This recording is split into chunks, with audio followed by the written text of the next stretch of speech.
Hello, hello, hello. Welcome, welcome, welcome. Come in, come in, come in. Get on in here, y'all. Get on in here.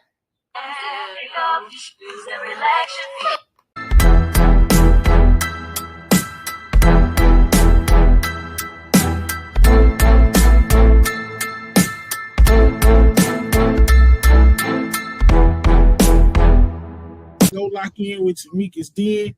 Ooh, that's fire. Go lock in with Tamika's Den.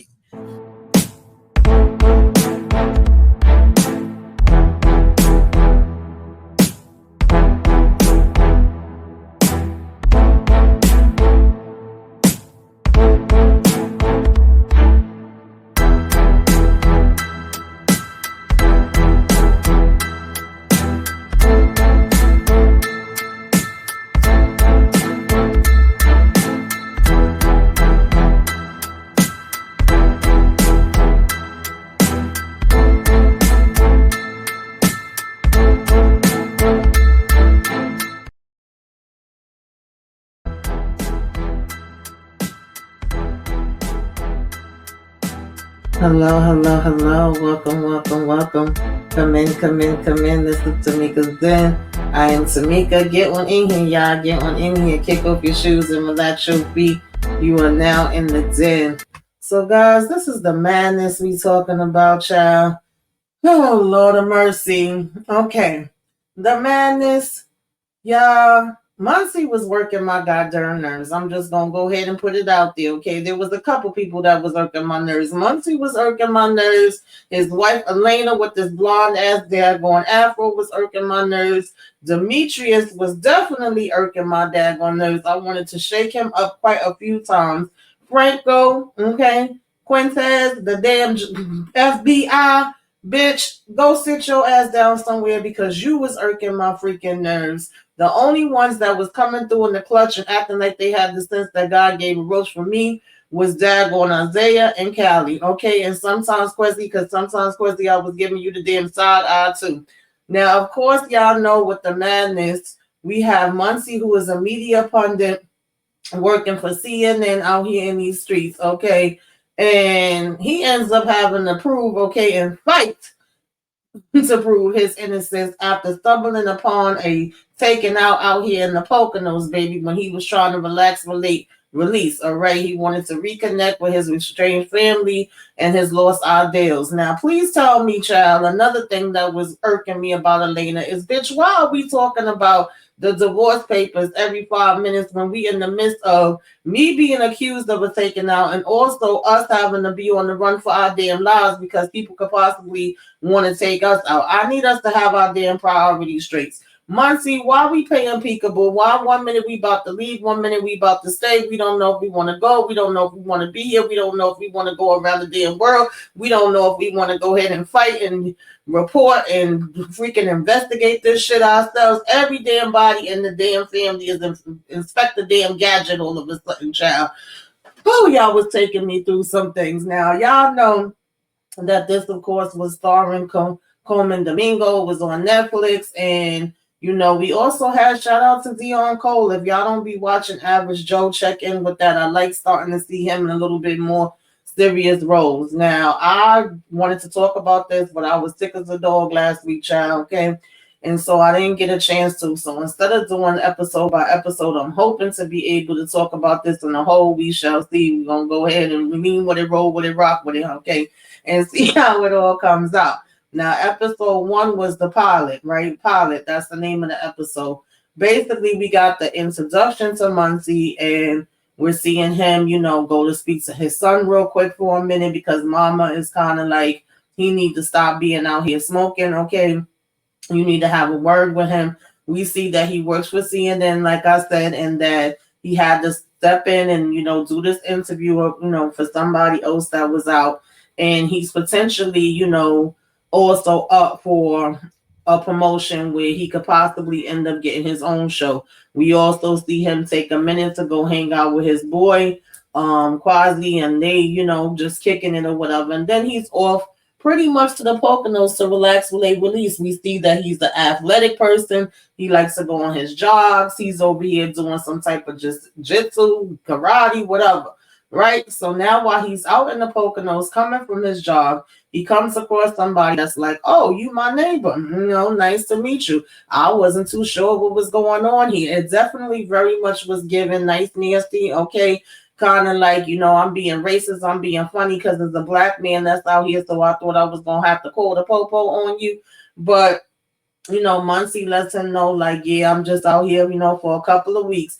And he recognizes him, like, wait, you be on TV? And he said, yeah. He's like, oh, CNN. So nonetheless, he ends up telling him, well, if you need anything, I'll keep my house stacked. I'll be having everything up over there, come on and ring my bell if you need it, right? So in the midst of Muncie, we see him cooking and relaxing, watching TV, getting on his laptop, smoking, drinking, whatever have you. His power seems to go out, which I feel like, after the fact, looking back on it, that the power went out because the people that was here doing the things that they was trying to do more than likely cut all the power. So he goes over to the neighbor's house like, hey, hello, it's me, your neighbor. Remember you just saw me a little while ago and you were saying if I need anything, my power done went out. I could use a little help here, but he's not getting no type of response. We don't hear no noise. We don't see nobody. So we just like shit. Okay, mind you, of course, if you ever been to the Poconos, certain areas you ain't getting no damn signal. So even when he looking up at his phone, ain't nothing happening. So he actually was walking away, but then we see a little shed on the damn side. Okay.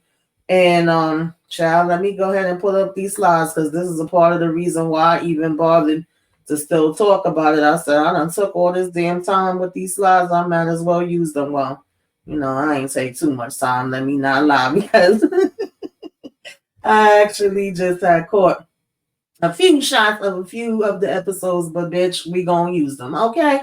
So nonetheless, he walking on over here to this shed, and baby, okay, when we open it, that's not what we was expecting to see. But Muncie, you wasn't moving fast enough for me. You was going slow motion for you.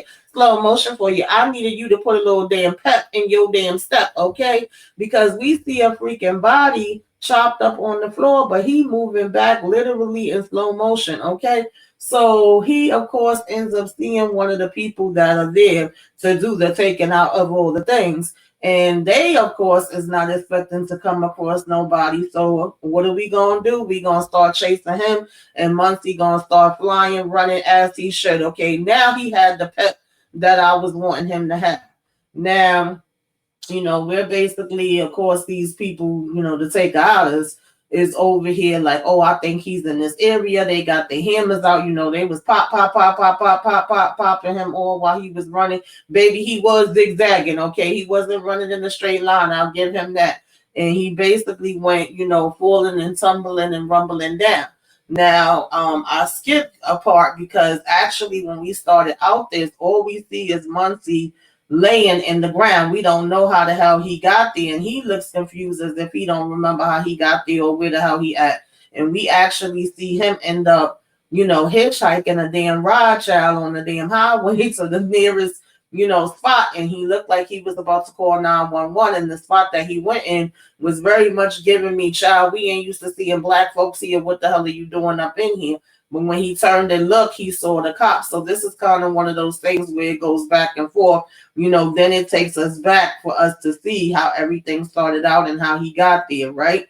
And so, and he, of course, and ends up bringing the cops back, and these cops was irking my damn nerves because they really was very much giving you a black man out here in the Poconos, and you telling us that this crime happened, but all of a sudden when they get back to where the crime supposedly took place, is no evidence of anything. This chopped up body is gone, everything is gone. All we see is you. And if anything did go down, of course, we are asking, like, hey, we ain't gonna find out you had a part of this, are we? But nonetheless, Muncie was out here fighting, bitch, okay? When the guy went running behind him over to where he now has fell, rolled down this damn hill, baby, okay, landed in a lake, he ends up being able to run up on the guy and jump up out this damn water, before he could even see him coming, and go ahead and give him a jig, jig, jig, jig, jig, jig, jig. Okay, 1, 2, 1, 2, 1, 2, as he should. And now that he's telling the cops all of this, they like, well, there's nothing that we really could do. They over here, making fun of the damn name, talking about it sound like a freaking porn name. When they look up who actually was renting this cabin, right? We gonna see if this is even a real person. And we saying like all we have is this band that come from a watch, and one of the cops is mentioning like his brother-in-law or something like that had a watch like that, and is definitely one of those high value watches that if you think you big time, or if you trying to prove you big time, you would be wearing. And they asking him if he had that. Then they got the nerve to be like, oh, is this your first time in the Poconos? Welcome. Like, bitch, does this seem like a welcome that I would want to freaking get? Like, child, I don't know, but I felt like Muncie was not reading the room enough for me. He was clearly acting like he was in just another damn world. I don't know if it was just the shock of it all or what. And side note, Coleman Domingo did make me laugh because he said Dion Cole told him how everybody was like that. He had his mouth open through the whole damn series. Mind you, I never really noticed it so much until I heard people talking about it. And I was like, yeah, he damn sure was keeping his freaking mouth open. And he basically said, bitch, I had it open because I was basically supposed to be like, well, what the hell is going on? I'm over here being, accused of a taking out of, plus I got people after me. So it was, I guess, supposed to be like a what the F moment that he just stayed in damn shock of, I can't believe this shit is real. And I'm like, yeah, I could kind of get that, but I love that he was joking about it and putting it out there that he know and hear what the people were saying in the streets. So nonetheless, when they drive him back to his cabin and where his vehicle is at, mind you, he's like, I was honest with y'all. I told y'all everything that happened. They over here talking about, oh, well, it took you a day. Well, maybe it took him a day because his ass was passed out in the freaking woods and he had to sit here and walk and then hitchhike to wherever the hell, what I'm saying, he found y'all at. But, he didn't even say nothing. He just kind of looked at them like they had three heads when they said that to him, right? Now, we also had him call like a tow truck, and the person that came to pick up the truck was like saying, damn, do you got a stalker? You got a girl that want to watch her every move? Because he's saying how it's actually a tracker on his truck. And he's like, really? And he's like, yeah. So now we know like it's definitely some more going on to this than what meets the eye. And him being a reporter working for CNN already, of course, and then him being entangled in this and want to make sure that his name is cleared. What's the first thing you think he gonna do but investigate? Okay, so I was pretty much still with him where all of this part was concerned. I'm like, okay, cool, makes sense. I probably would do the same thing too, right? Now he you know, pretty much still was kind of going backtracking, looking at where the house was, looking at the area where he originally, had stabbed up the other guy by the leg. Then he gets back to his house only to find that, one of his pictures was moved. And his door, you can obviously see somebody had popped that in order for them to get in, because he had literally changed the picture. He seemed like one of them people that like his stuff to be organized and put in a certain way before he left in the house. So as soon as he looked up and saw that it was in a different way than where he had turned it, he automatically knew somebody had broken the house. Even when he calls the cops for this, these cops come and they still pretty much like, oh, well, we really don't know it's a break-in. You saying it's a break-in, but we're just gonna write it up that you came and some stuff was looking a little shaky or whatever the case may be. And they're gonna have this as a standard report, but they're telling him how he had drug paraphernalia, and he's like, dude, it's freaking weed. What the hell are y'all talking about? So of course his friend Quasi is like, look, they just trying to do their job or whatever. They Quasi saying we the ones that called to report the break-in. He's seen a broken latch. He's seen the picture turn. They said, well, unless there's something missing, it's really not much we could do. If you do find that there's anything missing, call us. We'll add that to the report. So of course, Quasi and him are going back and forth now because he's feeling like nobody's listening to me. They don't believe me. I done seen a damn dead body chopped the hell up out in the freaking woods, child. So Quasi actually says, bitch, if I was you, I would go and get a damn hotel room. I would lay low. I'm gonna go ahead and talk to the partners and see what advice they're gonna give. And he was like, you saying this as a lawyer or whatever, but what about as my friend? And he basically told him, look, as your friend, real talk, 9 times out of 10, they're gonna be trying to blame you. So I would try to find out what's the real deal, what was going down before they do and before they could, put you in any shit, right? Because you about to be making a big damn mistake out here if you don't. Now, find out who the guy in the cabin was first and foremost. So he sees something that says Simon Home Furnishings, and he goes up in there trying to play it off like, oh, well, he had told me to come see him. He was supposed to be helping me get some stuff, and he's basically like, isn't he out in the Poconos? Of course, this guy don't know you from a hole in the wall, so he's not going to really be trying to give you any info. And he essentially is like, but I can help you. He not here. I could go ahead and hook you up with something. So they start talking, and he's like, oh, well, saying how Mark is going through a divorce right now, and Muncie's over here like, oh yeah, he told me about that, and I know how that feels. I was telling him that I was going through a similar situation, and we gonna act like we play damn golf together and all this other stuff. Now there was times I was getting a little nervous because for me, Muncie does what I see a lot of these damn people do on these shows that irritate the hell out of me. Whereas, like, you're giving too much information and you're talking too much, you're volunteering a little bit too much. Every time he kept saying, oh, yeah, I know about that. He told me about that. I just knew that man was about to be like, no, he didn't, because I made that shit up. But, so far, so good. It seemed like he was able to play it off, and he actually was able to get information on his wife and then look her up. Now, his wife is Lucy, and they had 2 kids together, Tanner and Blake. And he sees her driving up with the kids, comes up to her again. He's trying to be vague. Oh, I wanted to know if you heard from your husband. She over here, step back, like she didn't want a damn black man to be coming up too close on her. And you can clearly see that neighborhood don't like black people. They was all giving him the evil eye while he was sitting there waiting. And he over here, hi, trying to give them a little damn wave when they walking past. So he says he saw something happening and he just trying to make sure that he's okay, and she calls his phone and she's just kind of like, who the hell are you? And you here pulling my damn leg, is this a joke or whatever? Because she ain't getting no answer. She got his answer machine. But Muncie's over here like, yo, did he wear a black watch? Is this his right? And it's like, why would you be asking me these types of damn questions? He took my son, so it was him. He was in the Poconos. In the meantime, she needs to get back in the house to the damn kids. But, he's telling her how he's separated as well. And he know how hard it could be on the kids, whoop-de-whoop-de-woo.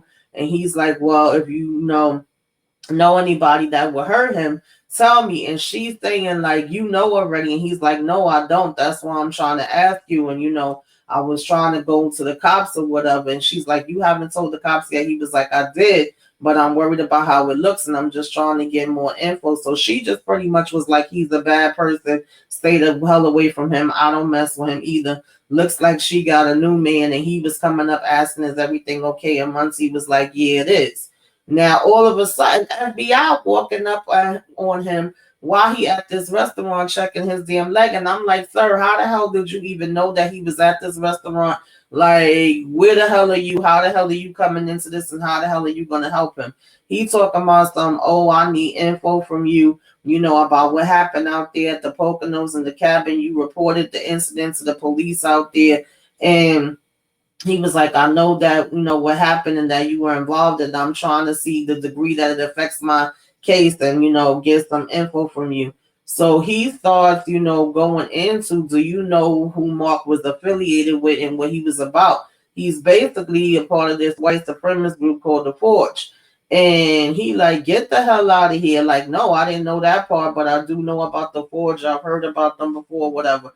So, of course, that makes him look even more crazy that you just so happen to be out in the Poconos. You're a black man. This was a white supremacist. You got ties with, Black Lives Matter, or so they say. And he's like, I ain't got no damn ties with Black Lives Matter. He was like, oh, well, you was supporting them. He was like, shit, I support a whole lot of damn things, but that don't mean the hell I'm with them. That don't prove anything. So he was like, wow, he just basically didn't even realize or know that it was him. That would have been the last thing on his mind. But it's like, what are the odds? This ain't going to be a coincidence. So now, of course, even if they do find this body that mysteriously disappeared, he's going to be one of the first people that they're going to be looking at. But also, why would he have volunteered and came and told them, what happened if he's the one that took him out? But nonetheless, I digress. At this point, remember, he is a public figure.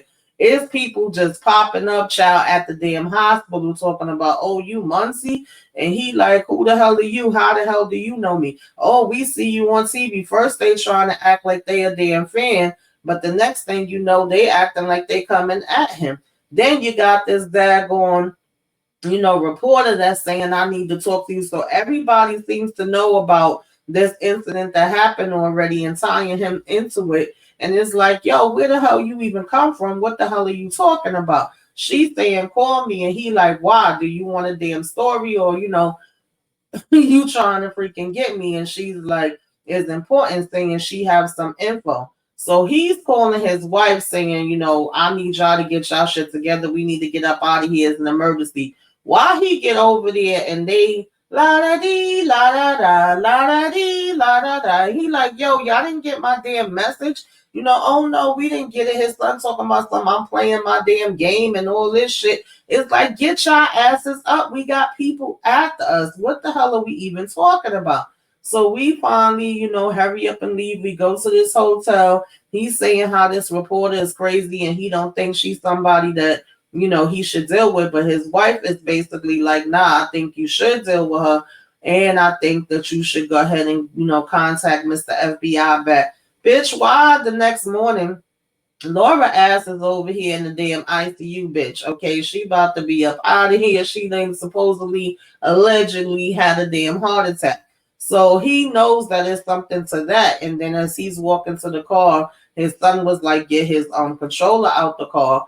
And we end up seeing and knowing that they basically knew that we was at the hotel, followed us there as well, and done left the damn watch, okay, with blood on it in his damn car. And she like, hurry up and get rid of that. Like, you don't want to be caught with that, on you. So obviously now at this point, he's trying to send the wife and the son away. He's like, y'all not even safe here. Go ahead to your sister house. Now, episode 2 was Djibouti.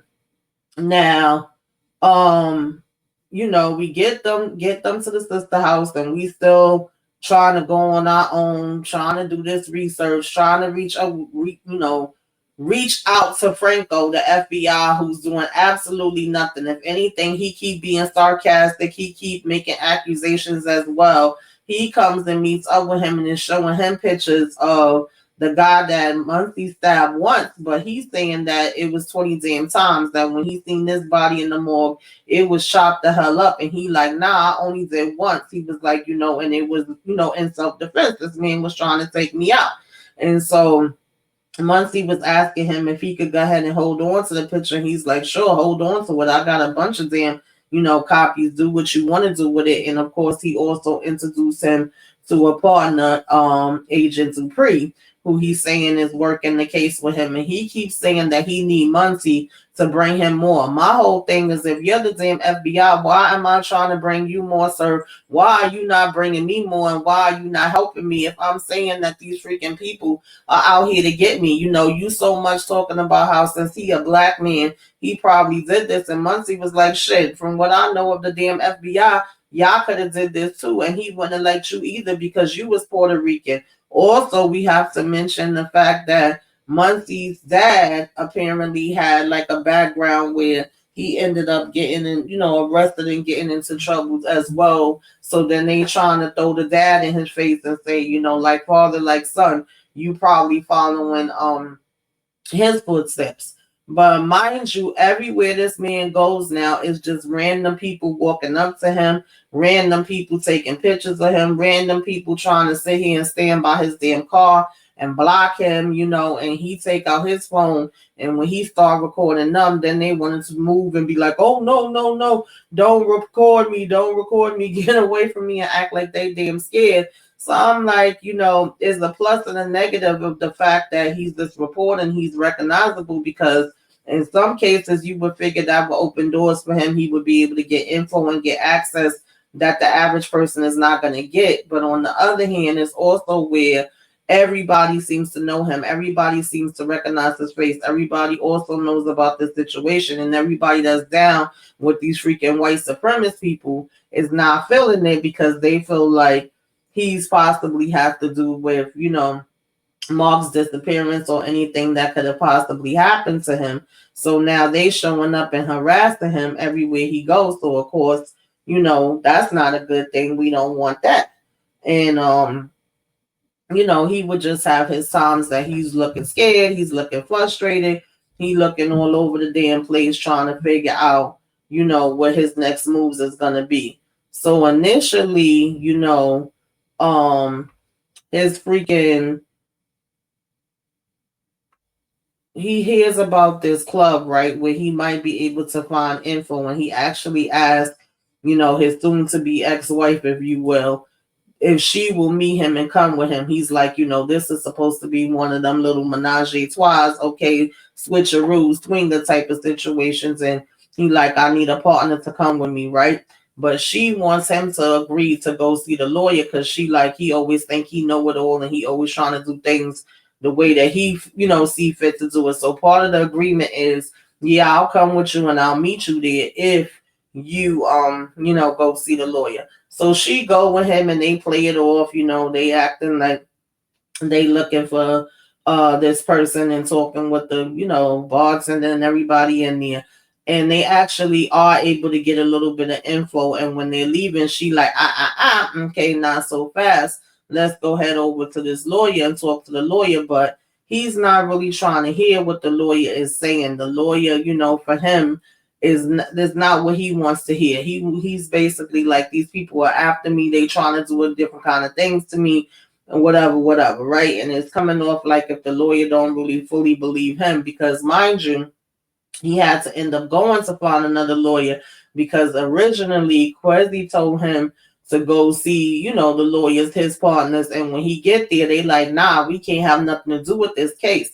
They again are bringing up his father. That keeps coming up, right? They're also bringing up, oh, you this top CNN guy, you had the promotion coming and all of this. And he's like, everything y'all bringing up have nothing to do with nothing. Like, what the hell are y'all talking about? These people are setting me up. And he shows them the watch and all of that. And they're like, basically, sorry, we can't help you. Go ahead about your business. Okay, you ain't got to go home, but you got to get the hell up out of here. So he's leaving there frustrated. And at first I was giving Kwasi the side eye, like, bitch, are you setting him up? Because why the hell would you be telling him to go see the partners? And then when he goes see the partners, they making it seem like, I don't want shit to do with you. But he ends up meeting Kwasi after, and Kwasi's like, yo, I don't know what the hell is going on. All I know is this morning, once I brung you up, they was like, it could cost him his job. Basically, he would lose his job and they wouldn't have nothing to do with him. And they would sue him and all this stuff. So he can't have nothing to do with it no more either. He's on his own. So that was part of the reason of him having to go see a different lawyer. He also goes back to talk to Mark's wife. And at this point, she got the hammer out on him like, yo, explain to me why I got called down to the damn morgue. And it wasn't even my damn husband. It was some other damn random guy that was stabbed up. And why are you talking about my husband in past tense? And finally, Muncie lets her know, like, listen, child, he was chopped the hell up. They was disposing of the damn body. And she ends up breaking down, okay, because he kept trying to get her to put that daggone hammer down. And she put it down and went back in the house with her kids and just left him.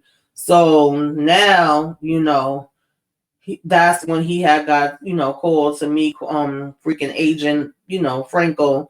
And that's when he gave him the pictures and all of that, right? Now he go in and he's trying to compare this tattoo and find this tattoo and find, what group this tattoo is associated with, okay?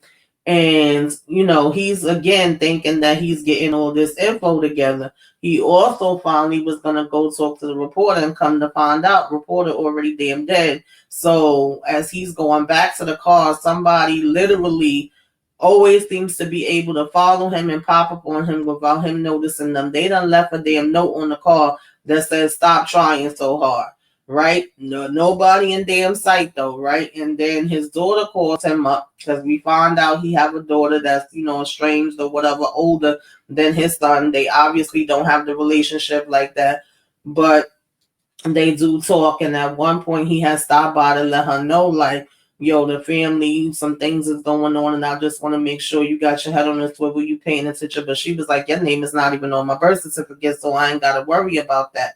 He meets up with her, and she basically was treating him to some food or whatever. He got some stuff to bring back for his son, and excuse me, and she was saying, don't worry about her, she good. Now he goes, looking into getting him a hammer or whatever, right? And when he get back to the house again, we got these random people showing up saying, oh, you think you big time and you think you could do this, you think you could do that. But the minute he turned around with that hammer and he start pop, pop, pop, pop, pop, bitches want to go running off talking about you crazy and there wasn't no need for all of that. Then why the hell are y'all at my damn, well, technically his sister-in-law house talking about ain't your wife and your son in there, and this is your sister-in-law house. So they know all of his business and all of his whereabouts. Now, he was about to stay there for a minute, but again, once he sees that this could potentially have them in danger, he like, I'm going to just go ahead and leave. Y'all stay here, right? So he, once he went back in the house, his wife was upset. On the one hand, I get it. She like, yo, you over here popping off in front of your damn son, blah, blah, blah. But on the other hand, these people are coming and threatening our lives. This ain't no damn joke. The son mad hype talking about, yeah, dad, you showed them and blah, blah, blah. But then he's like, nah, your mom is right or whatever. So he go in the bathroom and the son end up coming in there trying to offer him some weed. And now he want to tell him, oh, no, you don't need to smoke that stuff. Stay away from it. I'm grown. You not. Whoopty whoopty woo, right? And the son just walks off. And then after that, he ends up apologizing to him. And he tells them he going to go ahead and leave. And he going to, keep them up to date with everything that's going on. So, child, I just was like, I guess if y'all say so, right? Because they was irritating my damn nerves. I ain't even gonna lie to y'all. Now, while he's gone, because he did initially, when the mom first had him coming to talk to the son, was like, just don't do it in front of your mom. So it really made him come off like a hypocrite. But nonetheless, the son, now that he left, calls him to give him the head up, like, yo, the cops is here. And he's like, are you sure they're really cops? And he like, well, wait a minute, do you think people gonna be coming around that's not cops? Like, it's gonna get that deep? And of course he don't want him to be worried, so he like, nah, don't worry about it. He's saying like, well, I do think they really cops because they showed their ID, they had the cop car outside, but mom is not telling them nothing anyway, right? So we basically get to the point where he goes and sees, Isaiah, right? He's saying that, yeah, he needs to be put on the, low, because we now radioactive. Now we get into the point where we done freaking, went to this lawyer, went and seen, oh, I'm sorry, I skipped the part, because he did go to where Mark, I'm sorry, not Mark, but the two guys that had taken Mark out would go to like this gun range type of thing with these other gun fanatics, right? Hammer fanatics. And he lies and says that he wants to interview them in order for him to get inside. And they pretty much catch him in the line, was like, what are you really doing here? And he's like, well, it's better that I get this info and y'all tell me where I can find him rather than the FBI. So eventually, they do tell him, and he then tries to go to Isaiah to see what help he could get and tell him what's going on. He also goes back to freaking Franco, but Franco ain't being no damn help. He talking about some stay here. He gonna look into some things and be damn back with the information that he gave him, right? And now we had came outside and pretty much saw that our face is plastered everywhere, right? Now they saying that the body was actually found at his damn building, so he is officially a damn suspect. He gotta go and change his damn clothes. He gotta try to put on a freaking hoodie, and he got to basically try to go underground at this point. So Isaiah brings him to a building, which he later finds out is actually one of his daughter houses. She trying to be there and look out for him as best as she can. But in the midst of him being there, the damn neighbor's child is like, "Oh, what's up? Hey, we ain't mad at it if you really did do it." And he like, "Nah, I didn't do it." And they over here offering him food and everything. So when she come back, she kind of pissed off, like, "What are you doing?" And he like, "You right, I'm gonna get out of here. I didn't mean to be bringing no problems to y'all." And she's like, "Nah, that's not the point. That's not what I'm trying to say. I just want you to do what you gotta do." And it seems like it's always just really easy and quick. Your first response is always to run from things. Now again, he's on the TV. You walking out in broad daylight, so of course people are gonna follow you and notice you. And if it's a damn reward out for you, they gonna be trying to call the popo and report you. But he act like he's so damn shocked by this.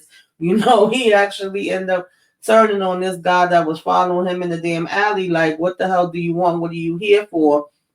And um, he's back and forth, in and out, trying to go talk to his friend, trying to go talk to the daughter, trying to do what he can do to protect his family, and what you would expect for him to do. And he goes back and sees Quasi again, and Quasi is like, "Yo, there's freaking reward money for you. Like, you need to get your ass up out of here," right? Because I forgot to also mention, he goes to Stu Madison, right? And he thinks that he's over here making a threat, like, "Whatever you got on me, take it off, because I know everything and I'm gonna expose everything." But at this point, it just literally got worse, right? He also went chasing down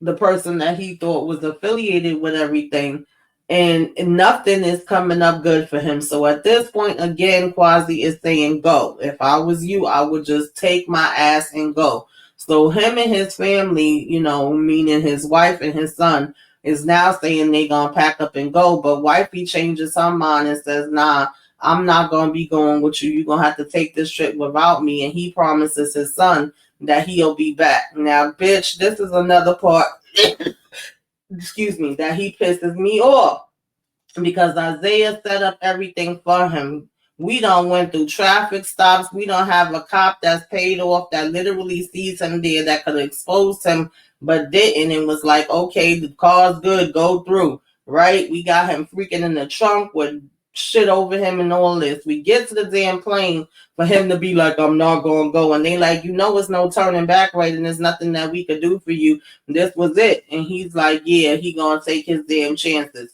So you left the damn daughter house where you had a chance at, and you also leave where you could have been flown away and got away from all this shit to so-called, face the music, so to speak, right? So he walks back to where the damn police was all held up at, puts his damn hands up and turns himself in, like he really thought these people was about to be like, "Oh, okay, you came and turned yourself in. Yay! We're gonna be nice to you. It's all good." Bitch, what are you thinking, Muncie? This is when I was getting pissed off. This is really when I was getting pissed off.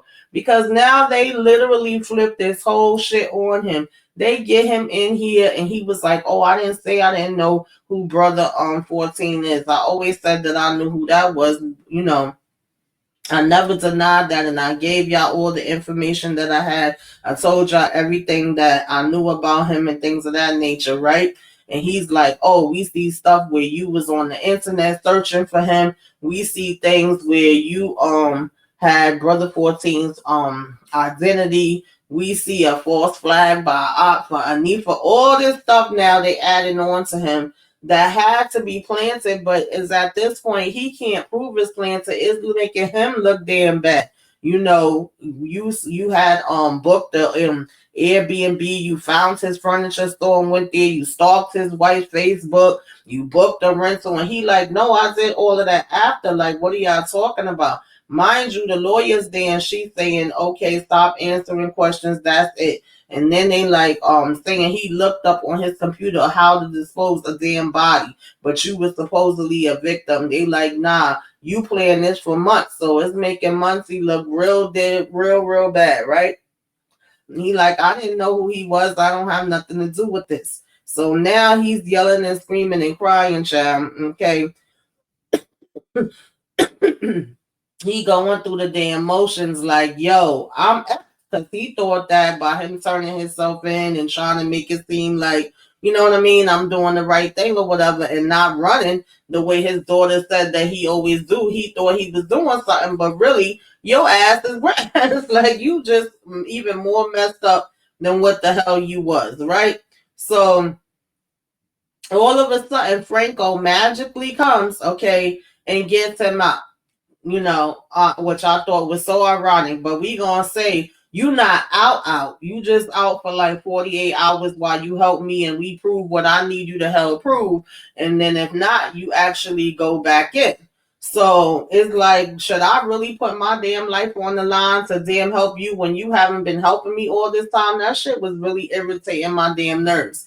Meanwhile, at this point, his wife, Mark's wife, is doing her own investigations as well too. We found out, of course, she got her lies that she been telling because she told Muncie that she didn't have no idea who Stoops was, but obviously she did because she said.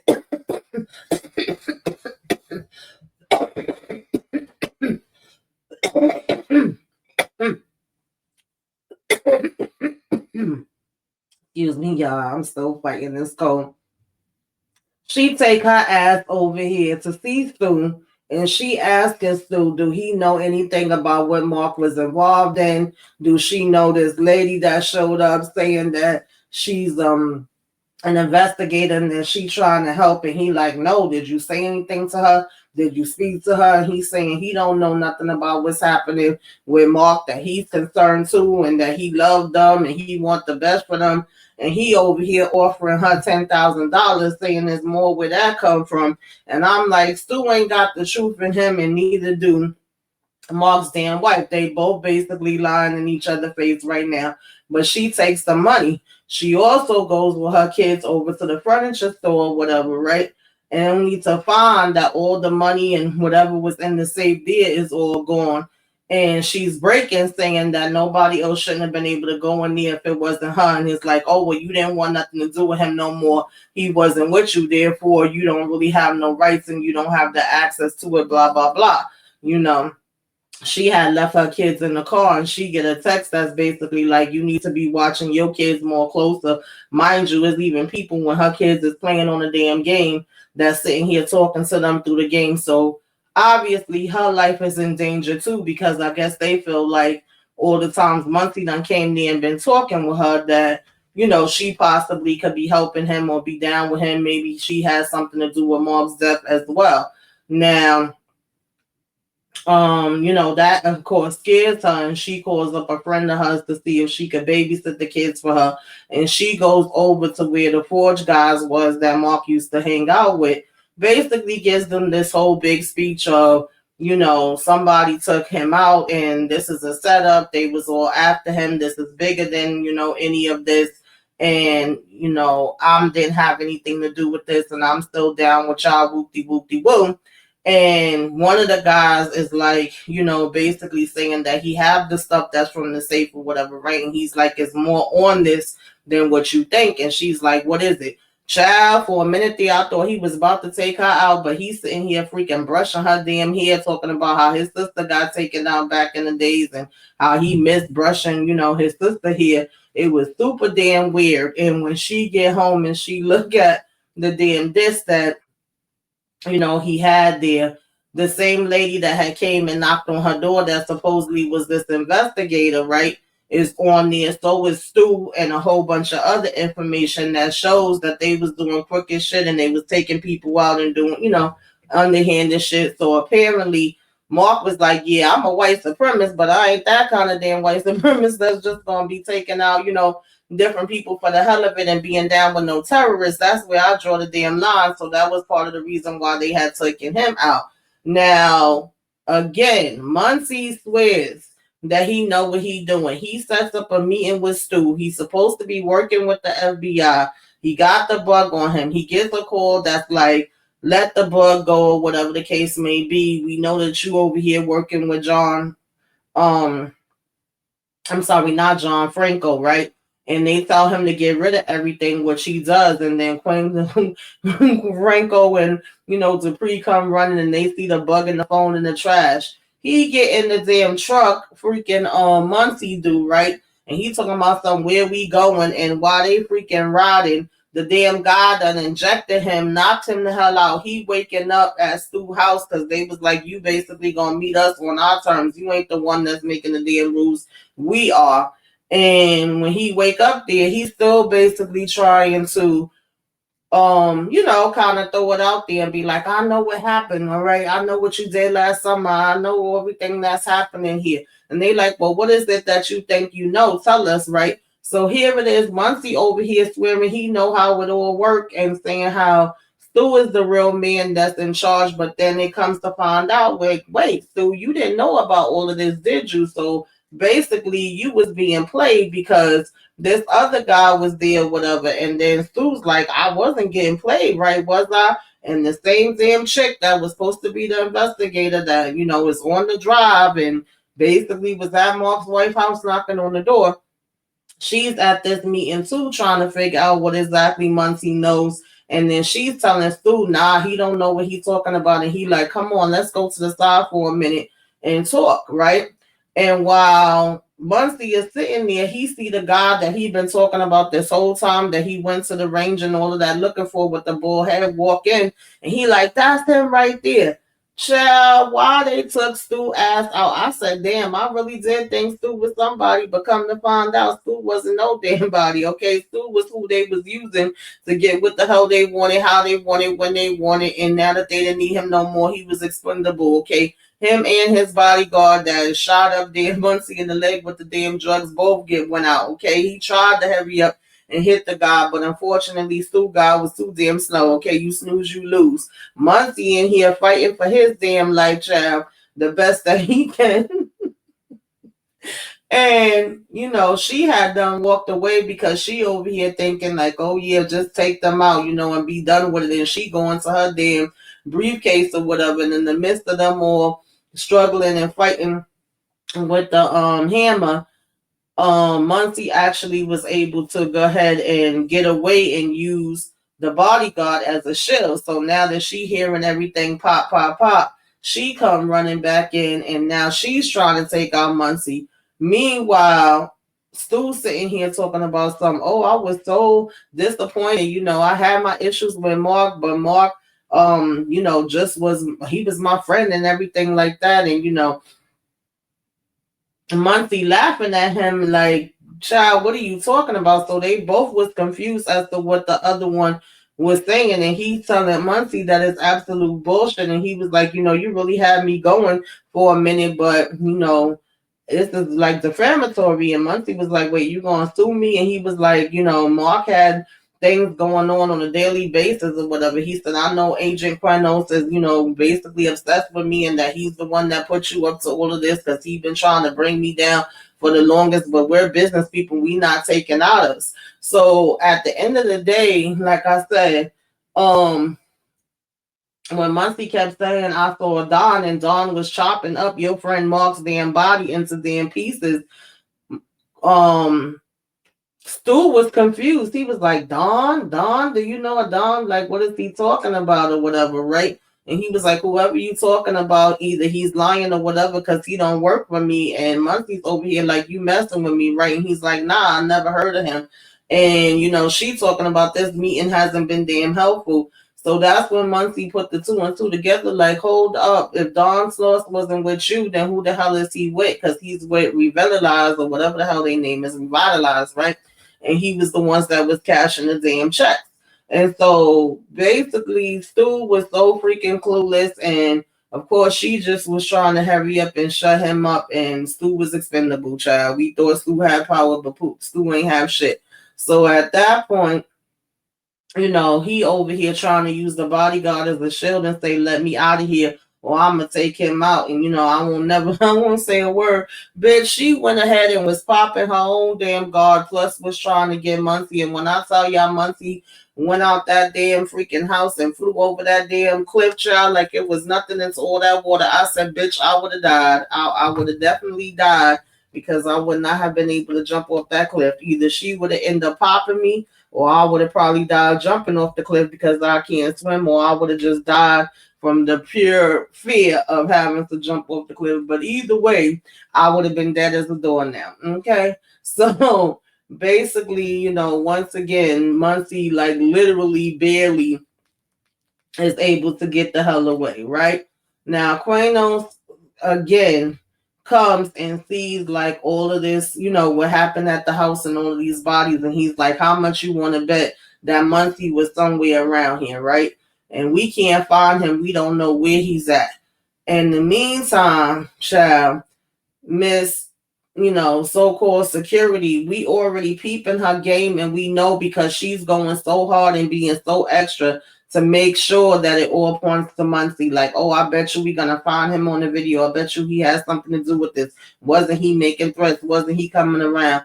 And Franco keep giving her the side eye, like, why is this, this is not adding up, and why would you think that it's so much, Muncie or whatever, right? And at the same time, Muncie, of all the people that could find him, all we know is that he was laid out on the damn beach and he had a damn vision of his white child. Why this freaking psychotic ass dude finds him talking about some, oh, I recognize you, I seen you, and yeah, you down for the cause, we down for the same things, we gotta make these people pay.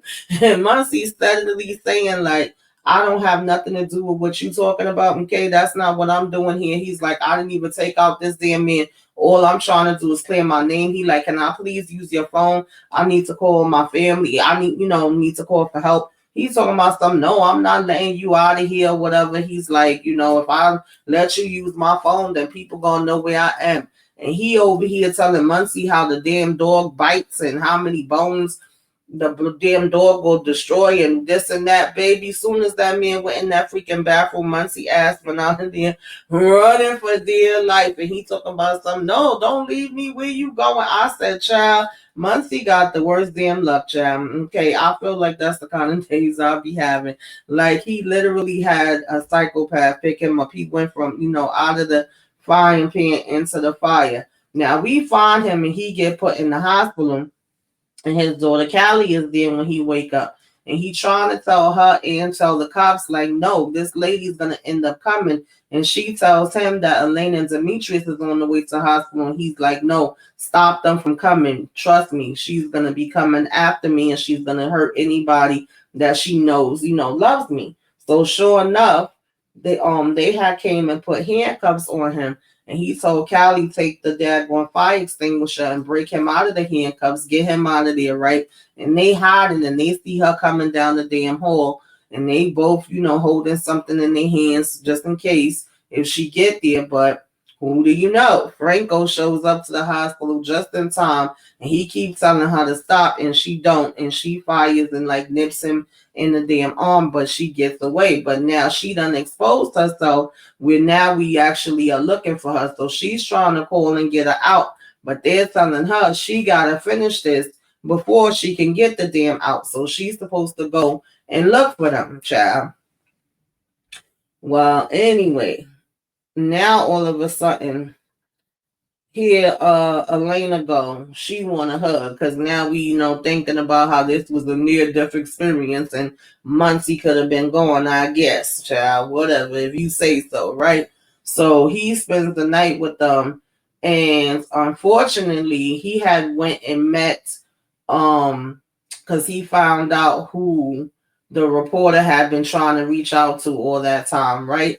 And the person was actually connected, and one of the names of the people that had been taken out by Revitalized, that was actually his brother, and he had information on his phone that he gave to Muncie.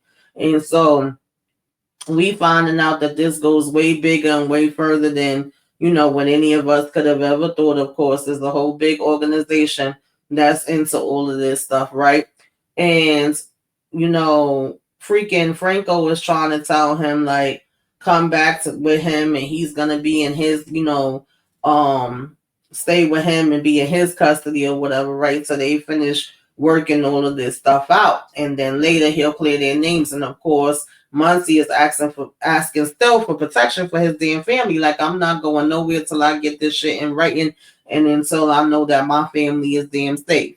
So, they here and they talking, and we trying to figure out some things, and we eating and we having drinks and whoopty whoopty woo, a little bit of bonding time. And we see how hard, Franco was really going to try to close this case out. And now at this point, we even got Mark's wife bringing in the info that she have too, hoping that they can both be free. She could go free and be able to leave with her kids. Muncie could have his name cleared.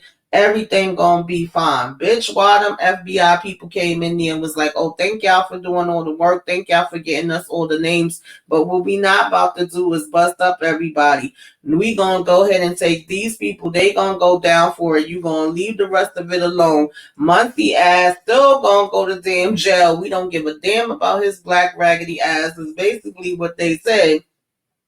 And Franco was pissed off at that point. He went off on Dupree because he was like, you didn't have my back. And he told, Muncie and Lucy, like, I'm so sorry that I even wasted y'all times. This, this is the main shit. You bust your ass, you do all this stuff for it, and they don't give a damn about you. And she gives Muncie the keys to her car and tells him to go. And then he's basically like, I'm going to make sure that you get the car back or whatever, right? Now, Stu pictures all over the damn news saying he dead. And then we seeing that, psychopath, supposedly security guard, but really take her out of, is literally watching every move that Muncie makes. She knows where he's going. Plus, she's watching damn Quasi. I was so nervous for him, thinking she was about to damn take him out. So now that, Muncie had got the info, from the reporter's girlfriend, and he had met up with, the guy whose brother had got taken out and all of that. She's watching all of that, and she went right behind him and pretty much took out the damn guy. Mind you, freaking Franco raggedy ass, yo, I was so damn disappointed with this. He go out partying with all his friends. He walk into the damn car, and I'm like, oh God, somebody gonna take out Quinto. Somebody gonna take him out. Somebody coming up behind him. No, this bitch got in the damn car and took his own freaking self out. I said, are you kidding me? Mind you, Muncie over here trying to leave him a damn message telling him that he got more info and he got more proof. I'm thinking he gonna return his damn call. Nope, that bitch said, I'm calling the damn devil. Okay, I'm calling death because I ain't got it no more. He literally, I couldn't believe that he took himself out like that, y'all. That's not what I was expecting. So, nonetheless, we go, and Muncie had ignored the guys, text and was saying like, oh, I'm gonna get, with you later. And he was over here trying to bond with his son and go for some damn donuts because mama was saying how he taking it hard or whatever. And while they're out, freaking psychopath, stalker, crazy ass taker out of bitch pops up at the damn house and basically was asking where Muncie and him is at, because mind you, she could see the son text too and see that he was texting somebody about meeting up with them and where they at and that he want weed. And so she gave them the heads up, and she kind of knew the area that they was in and was able to go look for them. I was scared for mama. I thought she was gonna take her ass out too, but she didn't. And when she go looking for them, Muncie's son Demetrius over here lying, talking about, oh, I could drive, I got my permits. You go ahead and duck down and hide, only to find out he was damn lying. He ain't got no freaking permit. I'm like, what the hell? So he had to tell him, well, be calm, drive slow. And he like, don't be nervous. She behind us now, and had to tell him every which way to go. And, they hurried up and was able to go inside and switch, and Muncie was able to come out and bam. Okay. I wanted them to really keep hitting her. I know he ain't a take her out of that, ain't what he do, but bitch, we should not have left this bitch breathing. Okay. All it did was knock the shit out of her. And of course, he had also got the call letting him know that Quinenez took his damn self out, child. So now, him and his son is basically like we got to figure out and get another car and be able to be on the move or whatever, right? And apparently Demetrius got the damn hookup. He brings him to a friend house that he knew and used to play damn, hockey with or whatever, right? And he was able to go ahead and get them another damn vehicle. His dad seemed pretty impressed with that. And we went on back to Isaiah's place. And when we got here, his daughter was here too. We all was having this conversation that you and your dad are actually a lot more alike than you think that you are, right? Muncie and his dad, that his dad made the same mistakes. They both pretty much think they, know it all and that they could do it all alone. And Callie keeps telling him, you don't have to do it all alone. You have people that are here with you, right? Of course, Muncie keeps trying to say no, he's not nothing like his dad. So he's trying to go after old psycho bitch on his own, and Callie's basically like, I'm gonna come with you. And they go and they leave Demetrius and them back there.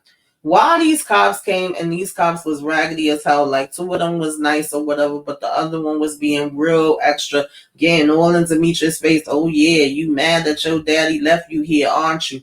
What the heck do you know and where did he go? As if he really was about to tell us something. His mama telling him, be quiet, don't say a damn word. Y'all not finding him nowhere. Y'all have no reason, rhyme, or anything to be coming at this freaking kid like this in front of his damn parent. And she literally telling her, like, back the hell up out his damn face. So meanwhile, Muncie's like, let me use what I know and send this bitch this message. Obviously, she's using, his phone or whatever, and she don't know the info that I know. So I can still kind of, use that as leverage. And she does text back where we say we're going to go ahead and meet her and try to make a deal. So we get over here to freaking meet this raggedy bitch, only for her to talk about all the different things she sacrificed, all the things she, places that she been, the militaries that she worked for, the governments that she worked for. And we want to talk about how we, because he was telling her to turn state witness and exonerate him or whatever, right? And that he could corroborate her story and put everything on, Dawn and Stu and them or whatever, right? And she talking about, oh, you don't know about what I sacrificed and what I'm about, and you don't know the meaning, and we need order. I'm like, bitch, nobody give a damn about none of that. And Muncie was telling her he didn't give a damn either, but she was like, oh, if you want my help and if you gonna come here trying to make a deal, then you need to understand it and you need to listen to it, right? So Muncie was like, bitch, I ain't got time for this, baby. While he got out and Callie had done went in the damn, trunk, she had slit the damn tire. She was like, oh, she left this in the freaking car. So of course, when she came out, she looked stupid, and she keep trying to call to get out of, being here with this whole situation. But her boss is telling her like, nah, you gotta finish it. So at this point, now she done went to where damn Demetrius and his mother, Dimitri and his, and his mom and Isaiah and all of them is at. And Clarence and them talking about something. We gonna walk around back. They supposed to be the damn security child. Oh Lord, they had my blood pressure up, bitch. She done went in there and Isaiah had told Dagon Elena to make sure she hurry up and get her and Demetrius out, but instead of her doing that, her ass go around on the side, freaking waiting and peeking. And so here comes Stalker Crazy Psycho, take her out of bitch. She was able to get the up on Clarence first and take him out. Then here go Isaiah coming through with his hammer. She creeping around, and they both pop off on each other. She get him, and then here come Elena. Bow, bow, bow. I'm gonna give it to Elena, bitch. Elena was about it. Elena said, not on my damn watch, not me and mine, bitch. But she ends up getting popped in the midst of her going off and beating the hell out of, damn psycho crazy bitch. Now Demetrius starts showing his ass. I get it. You mad that your mama got popped. He over here giving damn Munchie the damn side eyes, right? And Muncie, I should say, right? And we all at the hospital, trying to see how her recovery gonna be. And he coming in, checking up on her, just looking all worried, giving kisses to her hand and all of that. And now he really trying to figure out Like, what the hell can I do now? And his son just keep giving him like all this attitude. Oh, my mother done got hurt for you. My mother got shot for you. What did you do? What you gonna do? You gonna go and take the damn people out? You gonna get revenge? You gonna shoot them up? Bang bang. And why you never had me come stay with you or whatever? And why you never fixed up the room before? Because he was saying like, why your mother is recuperate, and I'm gonna fix up the room and you could come there and stay with me. And he was like, well, me and your mom, I didn't think it was gonna be permanent. I always thought I was gonna be back here living with you guys. It was never nothing about you. You my son and I love you and I want you to know that. And he just was still giving him like the funny freaking looks or whatever, right? And so now we see that Ross Wright is over here on the damn, news or whatever, having these hearings, and we actually have now apologized, not necessarily apologized, but pretty much offered Muncie back his job. Now we want to give him a promotion. We want to say we want the first story of what happened to him. And he was like, these people just fired me. Now all of a sudden they want to give me my damn job back. Like, yeah, okay. So he's thinking, of course, that he's going to expose the story and that that's actually supposed to do something.